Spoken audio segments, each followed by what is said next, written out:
څوک هم چې د الله جل جلاله لار نه اوړېدل وي مطلب دا چې مونږ او د استجړه نه کیږي او د غرنګ په ګناهونو کارونو کې اخته شوی وي او مختلف قسم هغه د ګناه کارونه کوي په غلطو لارو باندې ځي یا غلاګانې کوي یا داسې نور څه کوي که دغه کس په خپله دا وظیفه کوي شي نو ډېره بهتره ده نور علی نور دی که په خپله نشي کوي د دغه کس ته رور خور مور څوک هم ورته دا وظیفه کوي نو ودي کې ورته یو ځل د سورې نازعات آیات ته دا د یو ځل اووی په اوبو د دمۍ او هغه اوبه دې ورکوي هغه دې څکي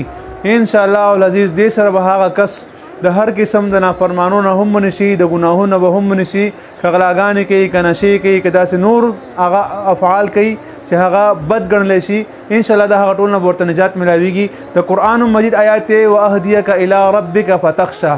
دغه آیات واهدیک الی ربک فتخشى دا آیات یو ځل ویل کېږي اول او آخر تی درود ابراهیمی دغه او کرته وایا 7 بار اول 7 بار اخر